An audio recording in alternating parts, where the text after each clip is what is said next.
The knock on my truck window at 2 a.m. jolted me from restless sleep. Officer Chen's flashlight pierced through the fogged glass, and for a disorienting moment, I couldn't remember where I was. Then reality crashed back. Walmart parking lot. Tuesday night or maybe Wednesday morning. When you're homeless at 49, time becomes meaningless. License and registration, Officer Chen said. I fumbled through my wallet with numb fingers, my spine aching from another night on the cold metal truck bed. With nothing but a thin sleeping bag and an old blanket, this was my reality now. David Carter, former successful business owner, reduced to dodging cops and parking citations I couldn't afford to pay.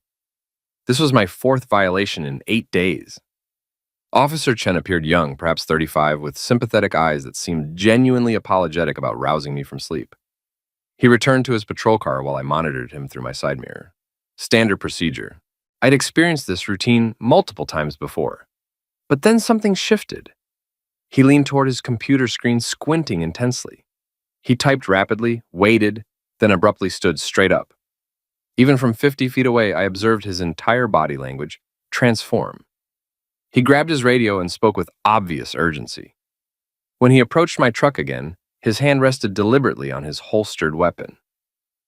Mr. Carter, I need you to exit the vehicle slowly.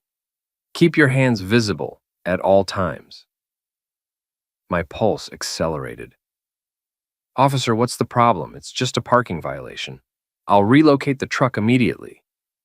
Sir, please step out of the vehicle now. His flashlight beam had moved from my face to my torso, tracking every motion I made. His voice carried a new edge of caution and alertness. I climbed out awkwardly, my stiff joints protesting the frigid Arizona desert air, hands raised slightly in compliance. What's happening? Officer Chen studied me with an expression I'll never forget.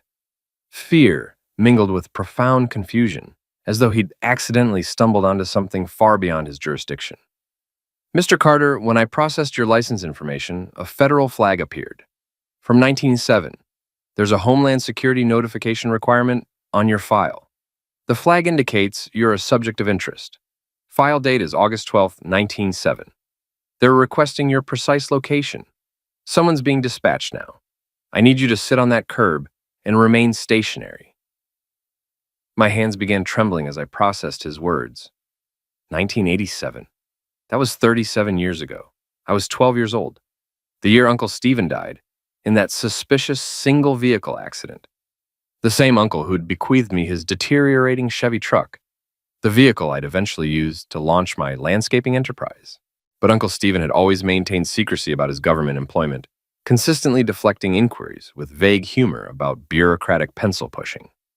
As I sat on the frigid concrete curb, observing Officer Chen pace anxiously while we awaited whoever was coming, a specific memory surfaced unbidden.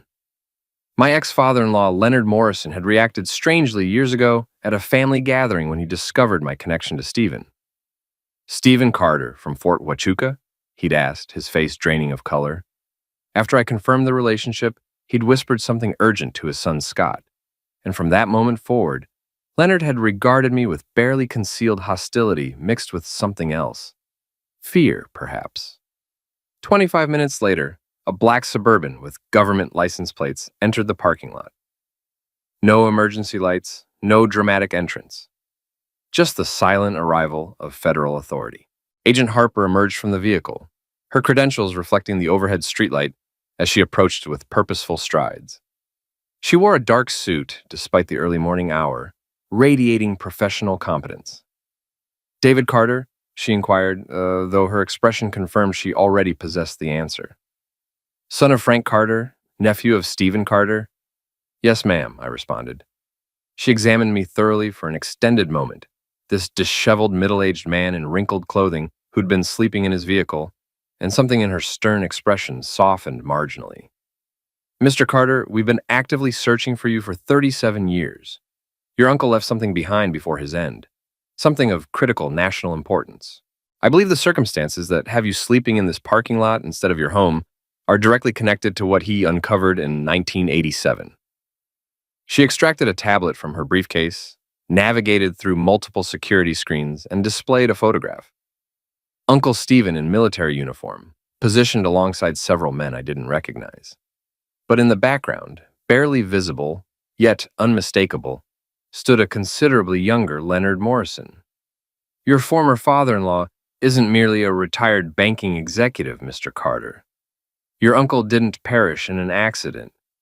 The federal flag on your file was implemented to protect you, to alert us if anyone ever attempted to systematically destroy your life the way they destroyed his. It appears this protection arrives 37 years late, but it's here now.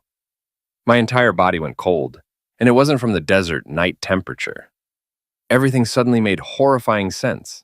Leonard's immediate animosity when he learned my uncle's identity, his methodical destruction of my business over the past year, his determination to separate me from his daughter, Catherine. He hadn't been protecting his family's social status. He'd been safeguarding a secret that my uncle had died attempting to expose. Mr. Carter, Agent Harper continued, helping me stand, we need to discuss what actually occurred in 1987 and why Leonard Morrison has spent the past year ensuring you ended up with absolutely nothing and no one to turn to. He believed if he destroyed you completely, broke you down sufficiently, you'd never discover what your uncle left behind. He was incorrect. 6 months earlier, I was living what appeared to be the American dream. My landscaping company, Valley View Landscapes, employed 16 workers with contracts covering half the commercial properties throughout Tucson. I'd constructed it from absolute nothing, beginning at 27 with merely a push mower and that old Chevy truck Uncle Stephen had left me.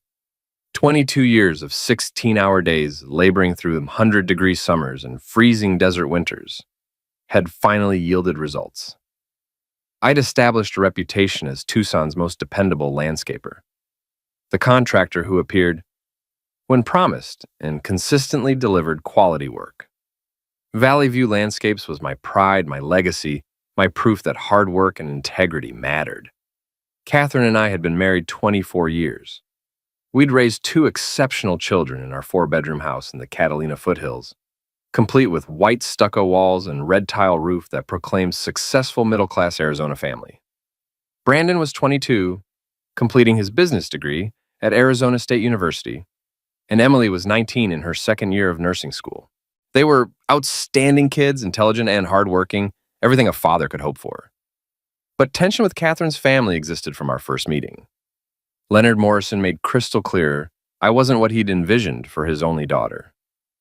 A landscaper, he'd remarked, when Catherine first introduced me at their country club, examining my work-roughened hands during our handshake. I watched him mentally calculate my worth and find me severely lacking. How interesting. Leonard represented old Scottsdale wealth, the kind of man who wore golf shirts costing more than my workers earned weekly. He'd served as senior vice president at Desert Trust Bank for 33 years, manipulating money like chess pieces while men like me moved earth and planted trees. His wife Margaret was worse in her passive-aggressive way, with artificial smiles and constant reminders about what Catherine had sacrificed. Brennan's son just purchased that estate in Paradise Valley, Margaret would announce at family dinners, passing asparagus with practiced elegance. 9,000 square feet. His cardiology practice is thriving remarkably. Remember when he escorted you to prom, Catherine? I'd learned to ignore these comments over the years, concentrating on my meal while Leonard launched into his weekly sermon about investment portfolios and market predictions. Scott, Catherine's younger brother, would smirk across the table, savoring the spectacle. He'd inherited his father's arrogance alongside his property development company, another gift that materialized without a single blister or drop of honest sweat. Dad built something from absolute zero, Brandon would declare, defending me with the fierce loyalty of a son who'd spent summers laboring on my crews, learning the business from ground level. He employs 16 people. He's a legitimate job creator providing for families. Anyone can cut grass, Brandon, Leonard would respond dismissively, swirling his expensive wine. It requires genuine vision to build substantial wealth. Your father works in his business, not on it. There's a definitive ceiling to how far manual labor can elevate a man. But I possess my pride. Every commercial property I maintained, every perfectly manicured lawn and precisely trimmed hedge represented something I'd earned through my own effort. No inheritance, no family connections, no old boy network. Just David Carter and his willingness to outwork everyone else in the market. Catherine used to defend me, at least during the early years. Dale's a good man, Daddy, she'd insist. He provides for his family. Isn't that what truly matters? There's providing for a family, and then there's offering them the life they genuinely deserve, Leonard would counter, his gray eyes cold as January. You could have had so much more, sweetheart. The strange reality was, our life was genuinely good.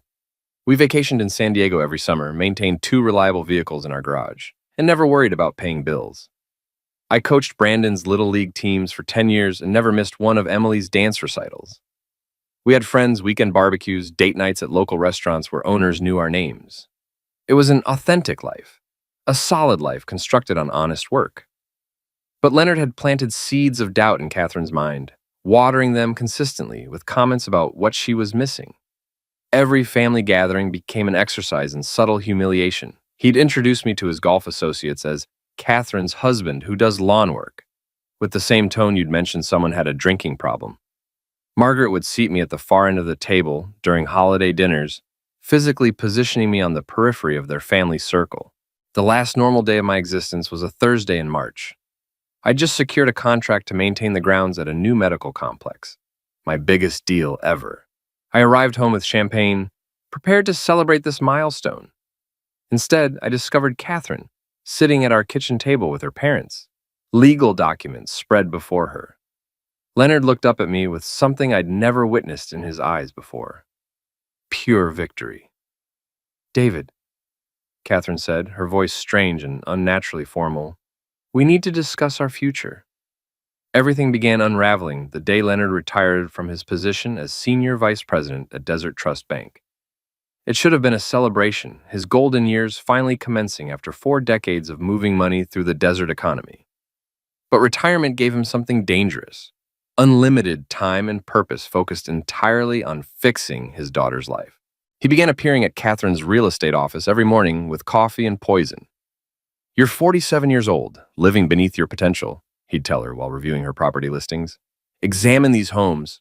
You're showing starter properties and rental units. You should be selling estates in Paradise Valley, not 3-bedroom houses in Tempe. The sabotage commenced subtly. First, Scott summoned me to his downtown Phoenix office. He owned 8 strip malls across the valley, and Valley View Landscapes maintained all of them. It represented 32% of my annual revenue. Steady, reliable income I could count on. David, nothing personal, he said, avoiding eye contact as he slid the termination notice across his glass desk. Located a company that can do it for 18% less. You understand, it's just business. 18% less. I stood up, knowing precisely what this represented. Scott, we've worked together for 9 years. My crews know every sprinkler head on your properties. We've never missed a scheduled service. Decisions made, he said, already checking his phone. They start Monday.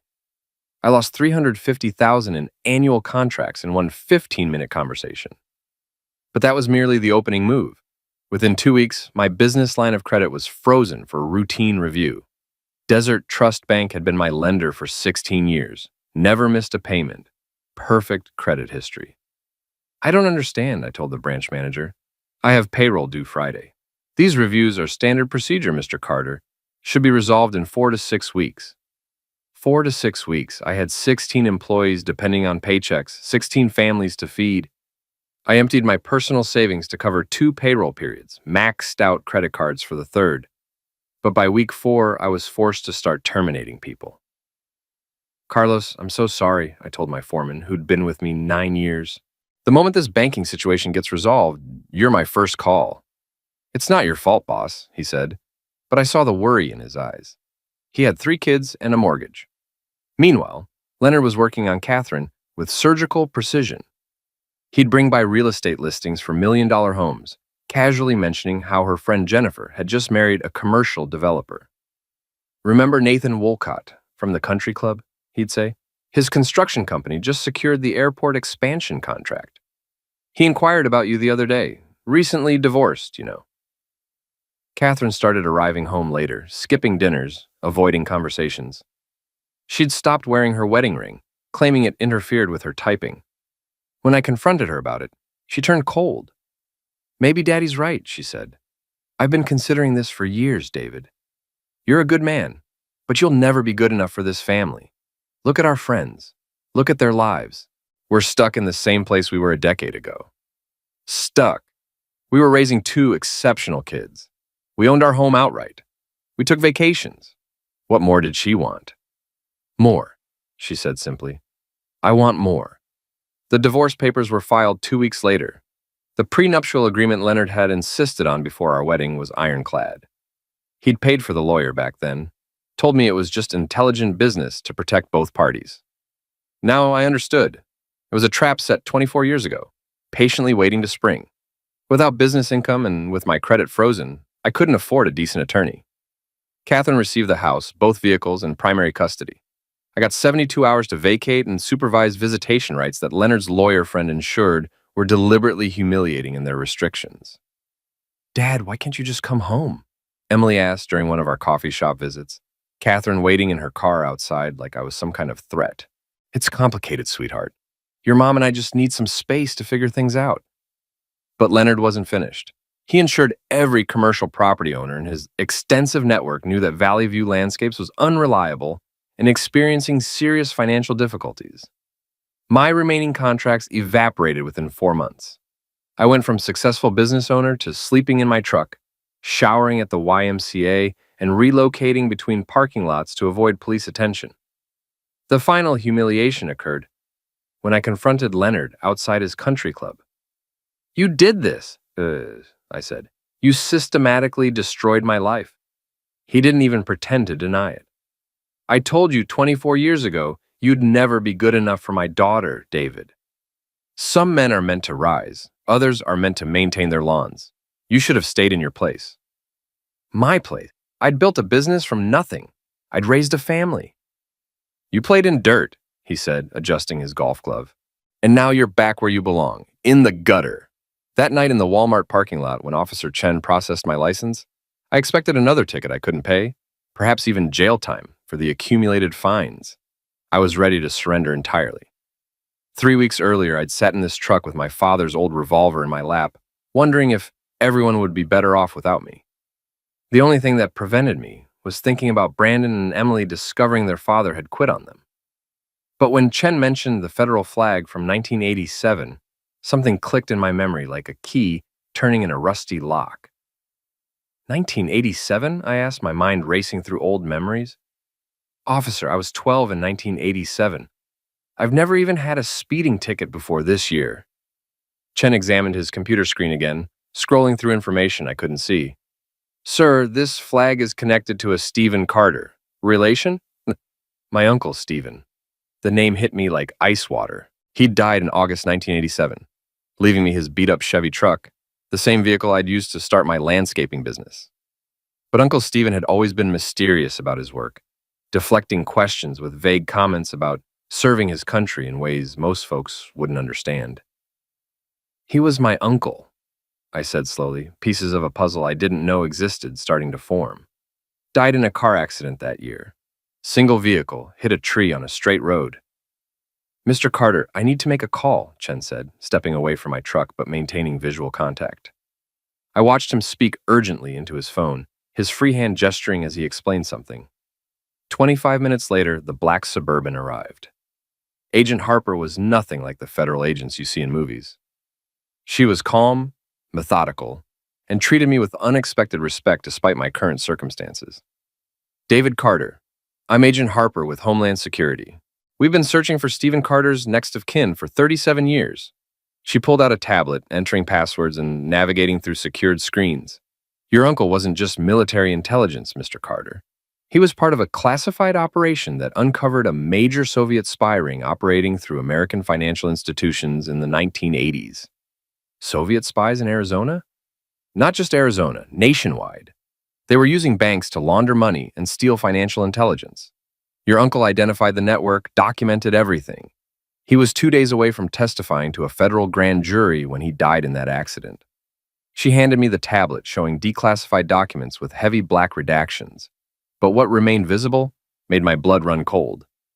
Photographs of bank executives meeting with known Soviet operatives, financial records showing suspicious transfers. And there, in a list of suspected but never proven collaborators, was a name that jumped off the screen, Gerald Morrison, Leonard's father. Your uncle died before he could testify, Agent Harper explained. But he was smart. He knew they might come for him, so he hid evidence somewhere. The flag on your file was to alert us if any of his family ever surfaced in the system, especially if they were in distress. The theory was that if the network was still active, they might try to neutralize any potential threats. You think Leonard knew about this? I asked, though the answer was already forming in my mind. Mr. Carter, when did Leonard Morrison first learn you were Stephen Carter's nephew? I thought back, remembering a dinner party 6 years into our marriage. Leonard's father, Gerald, was still alive then, in his 80s. When Catherine mentioned my uncle had left me my first truck, Gerald had gone pale. Stephen Carter from Fort Huachuca? He'd asked. When I confirmed it, he'd whispered something urgently to Leonard, who'd looked at me differently from that moment on. About 18 years ago, I said. His father was still alive. They both acted strange when they found out. Agent Harper nodded like this confirmed something. We believe Leonard has spent years trying to find out what you might know or what Stephen might have left you. When he couldn't find anything, and he decided to destroy you instead, ensure you'd never be in a position to discover anything. But I don't know anything. Uncle Stephen never told me about any of this. That's what we need to find out. Your uncle was brilliant at hiding things in plain sight. He left you his truck for a reason. But there's something else. Something he hid that we've never been able to locate.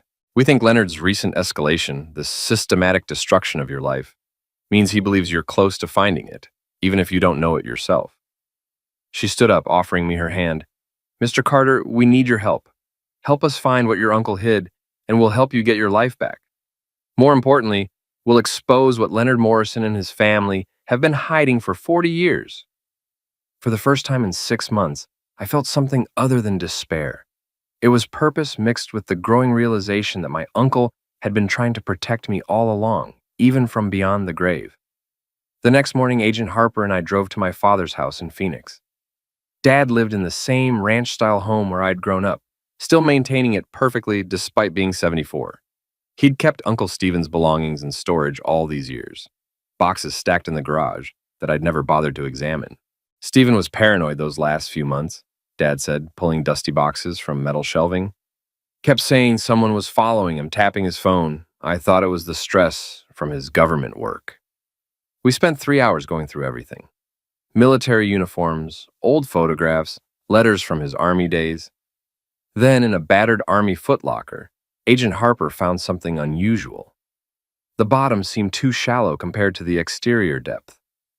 There's a false bottom here, she said, running her fingers along the edges. She pressed a corner and a panel popped up, revealing a hidden compartment. Inside were microfiche slides and a leather journal wrapped in plastic. Agent Harper held the first slide up to the light, and even from where I stood, I could see they were bank documents. This is it, she breathed, her professional composure cracking. Your uncle documented everything. Financial transfers, meeting notes, photographs. She set up a portable microfiche reader from her vehicle, and we huddled around it in Dad's kitchen. The documents were damning. Gerald Morrison hadn't just been a suspected collaborator. He'd been a key player, using his position at Desert Trust Bank to move Soviet money through legitimate businesses. The amounts were staggering. Millions of dollars flowing through accounts, funding intelligence operations across the Southwest. Then she showed me a photograph from 1985 that made everything clear. It showed a young Leonard Morrison, probably 28 years old, shaking hands with a man, Agent Harper, identified as Dmitry Volkov, a known Soviet intelligence officer. In the background, Gerald Morrison watched approvingly. Another photo showed Leonard at a banking conference in Cancun, exchanging briefcases with the same man. Leonard wasn't just protecting his father's reputation, Agent Harper explained. He was an active participant. When his father retired, Leonard took over the network, modernizing it for the post-Soviet era. They shifted from espionage to money laundering for Russian oligarchs. The journal contained my uncle's handwritten notes, detailed observations of the Morrison family's activities. One entry from July 1987 stood out. They know I'm onto them. Gerald Morrison called my commanding officer, trying to get me transferred. I've made copies of everything. If something happens to me, my nephew David will inherit more than just my truck. The truth has a way of surfacing, even if it takes decades. We need to move fast, Agent Harper said, already on her phone. If Leonard destroyed your life this systematically, he's still protecting active operations. Within 4 hours, federal agents had warrants for Leonard's homes, offices, and bank records. I watched from Agent Harper's vehicle as they raided his Scottsdale mansion. Leonard was led out in handcuffs, his face a mask of shock and rage. When he saw me, his expression shifted to pure hatred. "You knew," he shouted as they put him in the federal vehicle. "You've always known." "No, Leonard," I called back. "I didn't know anything. You destroyed my life because of your paranoia. You created your own downfall." The investigation exploded from there. Scott's real estate empire was built on laundered money. Desert Trust Bank's executive board was compromised. 40 years of financial crimes unraveled in weeks. The federal government found over $400 million in hidden accounts, properties purchased with illegal funds, and a network that stretched from Phoenix to Moscow. My phone rang as we watched the FBI carry boxes from Leonard's house. It was Brandon. "Dad, what's happening? Mom's hysterical. Federal agents are at Grandpa's house. The news is saying something about Russian money laundering. They're saying you're involved somehow." "I'm not involved the way they think, son. Your grandfather has been hiding something terrible for 40 years. He destroyed our family to protect his crimes." "Mom wants to talk to you," Brandon said. I heard muffled voices, then Catherine came on the line. "David, I didn't know. I swear to God, I didn't know. My father told me you were holding me back, that you were beneath us. But it was all lies, wasn't it? He was terrified of you. Not of me, Catherine. Of the truth my uncle left behind." She was crying now, the kind of deep, shaking sobs I'd only heard once before, when her mother had cancer. "I threw away our marriage for a lie. I let him poison me against you, David. Our whole life was real, and I destroyed it for his approval." Agent Harper tapped my shoulder, showing me her tablet. The government had just frozen over $65 million in Morrison family assets. My father-in-law's empire, built on blood and betrayal, had collapsed in a single day. Leonard Morrison was sentenced to 17 years in federal prison for financial crimes spanning 4 decades. The judge called it one of the most extensive money laundering operations ever uncovered in Arizona. Scott got 6 years and lost his real estate licenses in 9 states. Margaret, cleared of direct involvement but devastated by the shame, moved to Vermont to live with her sister. She never spoke to me again, not even to apologize. Desert Trust Bank faced federal oversight and paid $110 million in fines for institutional failures. 26 executives were indicted. The scandal made national news for weeks, with reporters calling it the Morrison Network and tracing connections to Russian oligarchs who'd been using the American Southwest as their personal washing machine for dirty money. The government's witness protection program offered me a substantial reward for the recovered documents. $2.8 million, plus another $1.2 million from the seized assets as restitution for the deliberate destruction of my business. It wasn't about the money, though that certainly helped. It was about vindication. Every person who'd watched Leonard humiliate me at those country club dinners now knew the truth. The man who'd called me dirt under his fingernails was heading to federal prison in shackles. I used the reward money to rebuild Valley View landscapes, but this time I did it right. I hired back Carlos and my old crew, giving them equity stakes in the company. We're bigger now than before. With contracts Leonard's influence can no longer touch. The medical complex that had canceled our contract during Leonard's campaign against me called, begging us to come back. I charged them double.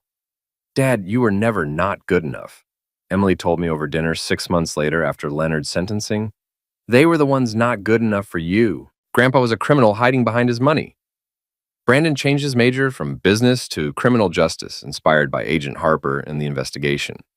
"I want to catch the Leonard Morrisons of the world, Dad," he told me. "The ones who think they're untouchable because they wear expensive suits and belong to the right clubs." Catherine and I didn't reconcile. Too much damage had been done. Too many cruel words spoken. Too much trust shattered. But we found a way to be civil for our kids' sake.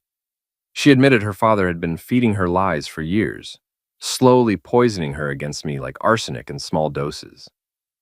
"He made me believe I deserved better," she said during our final conversation about the marriage. "He convinced me that your lack of ambition was holding me back. But David, what I had with you was already better than anything his world could offer. I traded real love for fool's gold." She sold the house and moved to a small apartment in Tempe, working to rebuild her real estate career without her father's connections.